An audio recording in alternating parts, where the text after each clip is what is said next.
And good morning, everybody. It is Fabulous Friday featuring Jenaya Rio'oja. Now, Jenaya, you are a fellow hypnotist. We have not properly met before, and I would like to get to know you better. So please tell us about you. Take it away. Just tell us about you, Jenaya. Okay. So I am originally from Southern California. Mm-hmm. I joined the Navy when I was 18 and I was there for 5 years. And then I got out of the Navy and I was an administrative assistant for a while. I was a divorce mediator, public school teaching for around 11 years. And I've been doing hypnotherapy for over 5 years now, probably almost 6 years. And I got into hypnotherapy after watching an interview of a hypnotherapist and a psychotherapist Mm-hmm. in one video. And I had already seen some uh, hypnotherapist talk before, but I thought it was very interesting in this video. The hypnotherapist talked about how she made a major breakthrough for a veteran who didn't have use of one side of his body. And she was able to get him to get some movement, and it was pretty spontaneous and unexpected. But she just kind of went with her intuition and used a method of imagery, and it worked. And so I wanted to learn from her. So I signed up for her course, Mm-hmm. and that course included about 250 total hours of training. And then fast forward to about a year ago, I decided to go to HMI, the Hypnosis Motivation Institute. And so that was a year of training. Uh, and I learned a whole lot over that whole year. And so now I'm at around 1,000 hours of education. I can't get any more hours of education. And so now here I am. Well, you're right. Yeah. However, I always believe that we can always keep learning more, and I'm sure that you Absolutely. because it's there's so much out there. There's so many of our wonderful colleagues to learn from, and so have you been to any of the conferences, Janea? I haven't. Honestly, I didn't know about them until a few months ago when I was talking to one of the instructors at HMI, Shelby Brown, and she told me about Hypno Thoughts, and she was like, "You need to be there next year." And so I said, "Okay, I'll do that." So I went and found the Facebook group, and I think that's where you and I ended up in the same space. Yeah. Yeah. So I expect I befriended you because when people are new and they're making comments, then that's the sort of thing I'll do to just go.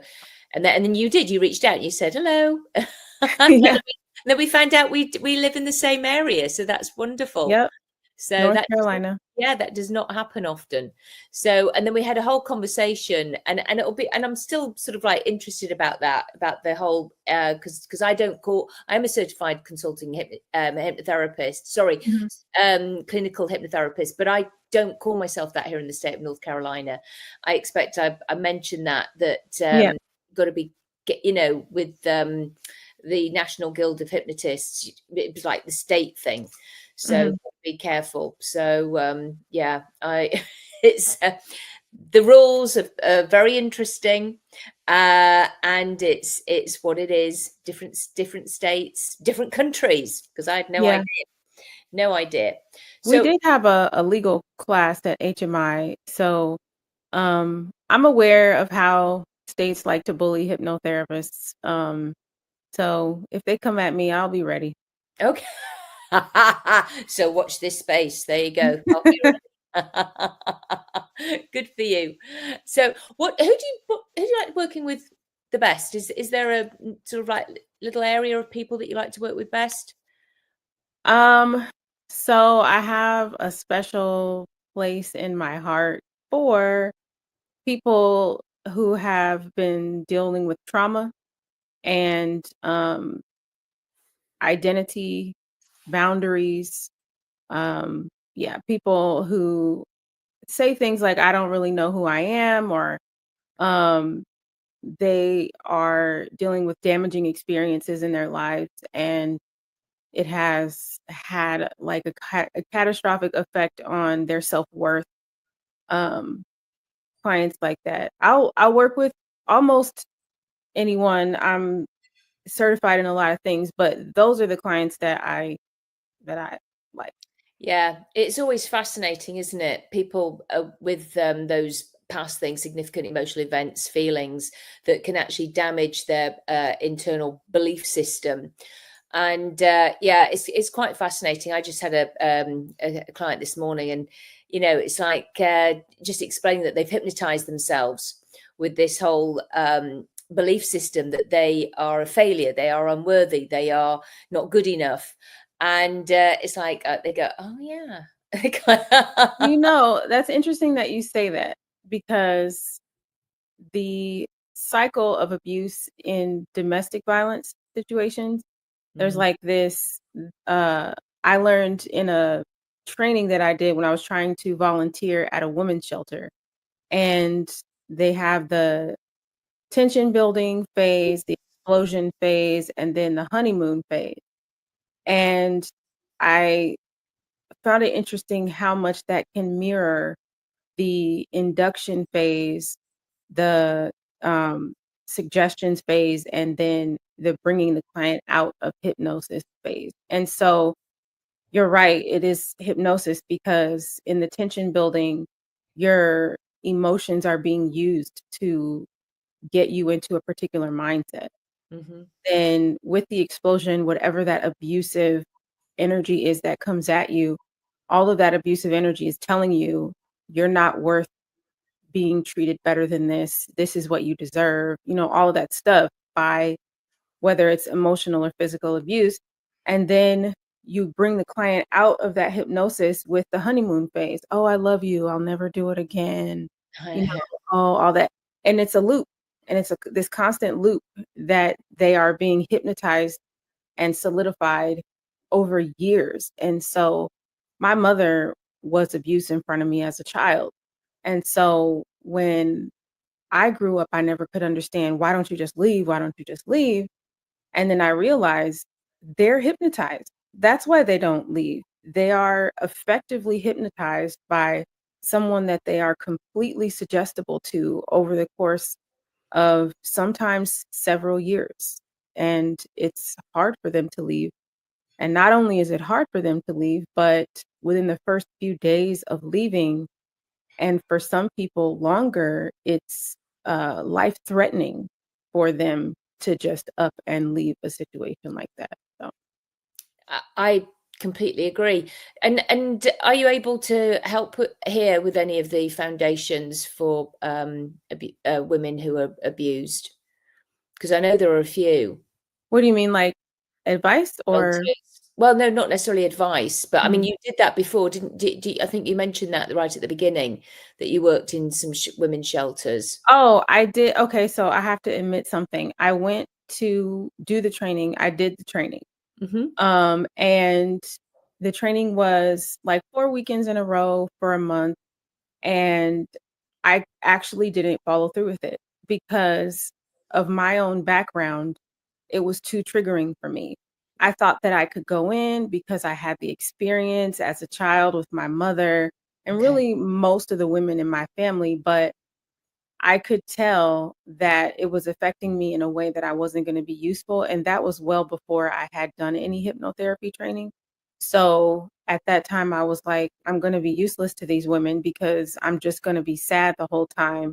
So I learned a lot, but I decided not to follow through with it. Okay. And yeah, it can be really hard to you know to mention that, because you're right, and this is why the people will go so far into a training and then they go, oh, hang on, who am I doing this training for? Oh, Hmm. it's me. And Yeah. it is quite eye-opening, because and then I mean, I'm not sure what, while you were doing the training, I'm hoping you were able to get that that those feelings dealt with by other colleagues. Well, I have over the years with I think my hypnotherapy training is what really helped me the most. Um, it really helped a lot to understand the mechanisms. For me, I am one of those people who I need to know how things work in order to feel better. So Yeah, I agree. Yeah. so the more I learned about hypnosis and hypnotherapy and the mind and suggestibility and all of those things, I was able to get rid of the issues that I needed to get rid of, which was, why didn't you save yourself? Why didn't you save your And so then when I realized, oh my God, she couldn't save herself. Like she couldn't. And so then I was like, okay, okay. And then I could kind of woo-saw, let it go. Yeah, yeah. I do know a friend. I know she runs a non-profit for ladies like this, and I'm hoping I will be able to do. I think I just mentioned right at the beginning, I've started doing comedy stage hypnosis. Yep. So I'm doing charity shows. So for for non-profits, and Mhm. it's a way for them to get funds in, but everybody can have that bit of laughter because I personally believe that there is nothing like a good old belly laugh Yeah. to clear those horrible feelings that we can hold on to. And even for that moment, that hour and a half, it's just like, oh my gosh, Mhm. forget everything that is perhaps weighing so heavy on your shoulders, and to laugh, remember Yeah. how to laugh. So yeah, so I'm hoping I will do one. When I do, I'll be sure to let you know, Yeah. because we're in the same area.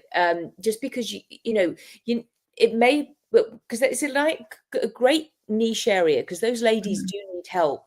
And I must admit, that was not my story, Mhm. that kind of background. So it was not Yeah. my model of the world.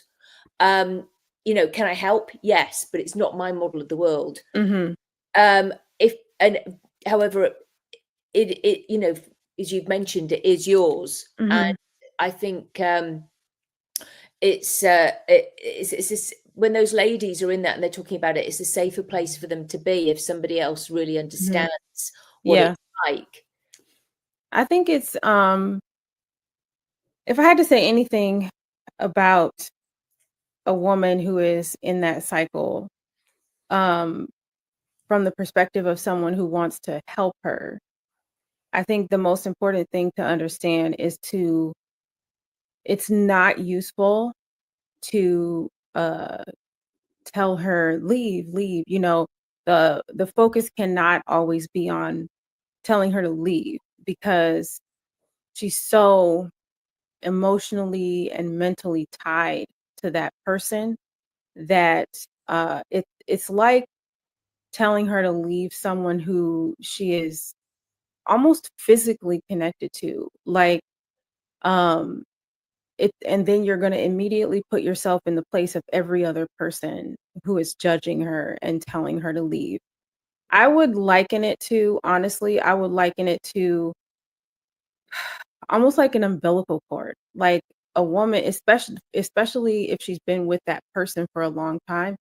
And I won't just say husband, because there is a huge occurrence of domestic violence in the LGBTQ community as well. And so when you are tied to a person like that, it almost feels, as I'm looking at my mother, she's passed away now, but as I have looked at her experience, I think it was almost as if she had like a physical connection to him, like an umbilical cord. Even years after they were no longer together, she would still smile when she heard his voice, when she heard his name. Yeah. And this was well past. And so I would say, in the same way that you're not going to rip somebody's arm off or rip somebody's leg off, you can't just come at her from, okay, let's get you to leave this person. What it really needs to be, I would say, if you're really trying to help her, the best thing for a woman or a man who is being abused like that by an emotional partner is to give them power. They need self efficacy. They need to feel like they are capable, because if they have reached out to you for help, that means they know they need help. And so if they know they need help, then empower them further so that they can continue on whatever little voice in their head is telling them to make a change. So they need to be empowered. They need to be convinced that they are intelligent and capable. They need to be convinced that they deserve whatever it is that they want, including respect. But you also have to be careful with that respect as well, because anything that endangers that connection that they have to the abuser, you can't really touch it. Like, you have to go in from empowerment and then let her and or him. And only when your client actually begins to talk about it can you begin to talk about it. So if I'm coming to you and I'm being abused and you know that, um, unless I bring it up in the conversation, don't begin to give your opinions on it. And then if you want to bring it up, ask me, is it okay if I talk about your relationship now? Is it okay if I say something about that? And then let that person, oh, okay, so I'm in charge. I get to say, okay, great. Because when they're being abused, they're not in charge and no one's respecting their boundaries. So, like, you have to begin teaching them about boundaries by respecting the boundaries that they're supposed to have. And then that's when they can begin to be like, oh, I do deserve respect. I can be respected.